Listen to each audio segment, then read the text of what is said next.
BJP ক্ষমতায় এলে জেলে থাকা বিজেপি কর্মীদের সংগ্রামী ভাতা দেবে বলে প্রতিশ্রুতি দিলেন রাজ্য বিধানসভার বিরোধী দলনেতা শুভেন্দু অধিকারী। বৃহস্পতিবার হাওড়ার আমতা স্পোর্টিং মাঠে বিজেপির সংকল্প যাত্রা শীর্ষক সভায় বক্তব্য রাখতে গিয়ে তিনি এই প্রতিশ্রুতি দেন।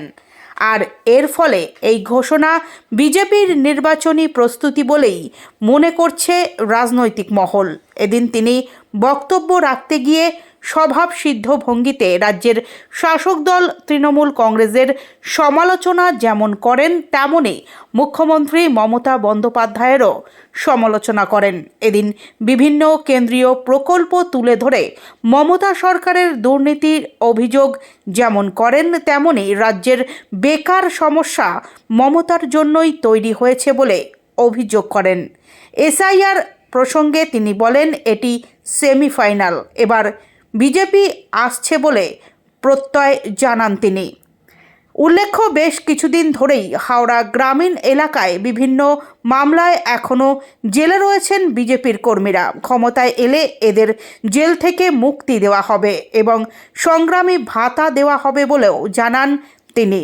মুর্শিদাবাদে হুমায়ুনের বাবরি মসজিদ নিয়ে তিনি জানান, বাবরের নামে কোনো মসজিদ হবে না। মোগল আমলের বাবরকে উচ্ছেদ করতে হবে বলে মন্তব্য করেন তিনি। এ রাজ্যে বাবরের নাম কোথাও লিখতে দেওয়া যাবে না। যারা জেলে গেছেন তারা বিজেপি সরকার এলে সংগ্রামী ভাতা পাবেন, আমি এখান থেকে ঘোষণা করে দিয়ে গেলাম। আর যে পুলিশ সামান্য 100 জন নিয়ে পরিবর্তন সভার জন্য হামলা করেছেন, সেই পুলিশকেও বলে রাখলাম, ব্যাগ গুছিয়ে রাখুন, আপনাদের সঙ্গে মে মাসের প্রথম সপ্তাহে দেখা হবে। এর উদ্বোধন করে গেছেন বিশ্বের সর্বশ্রেষ্ঠ নেতা, সর্বজনপ্রিয় নেতা, দেশের প্রধানমন্ত্রী মাননীয় নরেন্দ্র দামোদর দাস মোদী আলিপুরদুয়ারে জুলাই মাসের 4র্থ সপ্তাহে তিনি ডাক দিয়েছেন, পশ্চিম বাংলার হিত গৌরব যদি ফেরাতে হয়, এই বাংলার যে অধঃপতন মমতা ব্যানার্জির নেতৃত্বে 15 বছরে হয়েছে, এই বাংলাকে যদি বাঁচাতে হয় তাহলে ভারতীয় জনতা পার্টিকে আনতে হবে। তাই আমরা ভারতীয় জনতা পার্টির ছোট কার্যকর্তা থেকে রাজ্য স্তরের কার্যকর্তা, জনপ্রতিনিধিরা সর্বত্র মানুষের দুয়ারে পরিবর্তনের আওয়াজ নিয়ে আমরা আপনাদের কাছে হাজির হয়েছি। কেন পরিবর্তন করবেন? কারণ এই বাংলা রাষ্ট্রবাদের ভূমি ছিল। এই বাংলা থেকেই বন্দে মাতরম সৃষ্টি হয়েছে, ঋষি বঙ্কিমচন্দ্রের সৃষ্টি।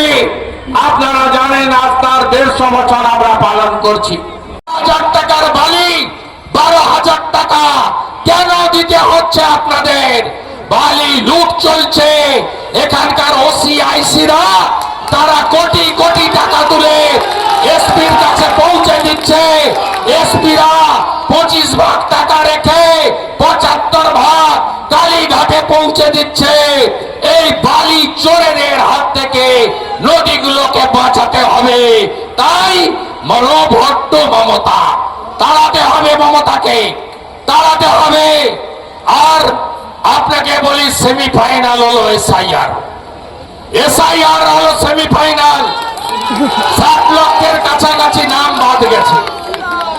আজকে রাত্রি 12টার পরে ক্লোজ হয়ে যাবে। 16 তারিখে ড্রাফট ভোটার লিস্ট। তারপরে 1 কোটির বেশি নোটিশ পাবে। যারা সিরাজুলের বাবা মফিজুল সিরাজুল তার বাপের নাম চেঞ্জ করে হাফিজুল লিখেছে, এদেরকে ধরা হবে। এরা ভারতীয় নয়, বাংলাদেশের মুসলমান। যে রাস্তা দিয়ে এসেছো, ভাগো এই রাস্তা দিয়ে, ভাগো এই রাস্তা দিয়ে। কোন ভারতীয় মুসলমানকে নিয়ে বিজেপির আপত্তি ছিল না, আজও নেই। কিন্তু আমরা বাংলাদেশি মুসলমান রোহিঙ্গাকে রাখবো না, আমার ভাত খেতে দেব না, আমার জমি দখল করতে দেব না। এ মাটি ভারতীয়দের মাটি। তাই এসআইআর হলো সেমিফাইনাল। অনেক চুরি চামারি হয়েছে, বিএলওরা জানেন না, ফর্ম নিয়ে নিয়েছে আইপ্যাকের লোকেরা, বিডিওরা এক শ্রেণীর সহযোগিতা করেছে, ধরা এরা পড়বে। নিশ্চিন্ত আপনি থাকুন, আপনিও জাগ্রত চৌকিদারের মতো ড্রাফট ভোটার লিস্ট দেখে একটা ভুয়া নাম থাকলে 7 নম্বর ফর্ম জমা দিন। 1/1/2026 যাদের 18 বছর হবে তারা 6 নম্বর ফর্ম জমা দিন। যারা স্থানান্তরিত করতে চান, কলকাতায় থাকেন, উদয়নারায়ণপুর আমতাউলবেড়িয়ায় বাড়ি আছে, তারা যে কোনো এক জায়গায় নাম রাখার জন্য 8 নম্বর ফর্ম জমা দিন এবং অনলাইনে আবেদন করুন। হিয়ারিং এর দিন ফিজিক্যালি উপস্থিত হন। চুরি আমরা করতে দেব না, দেব না, দেব না, দেব না, দেব না। আপনারাই জাগ্রত সৈনিকের ভূমিকা গ্রহণ করুন।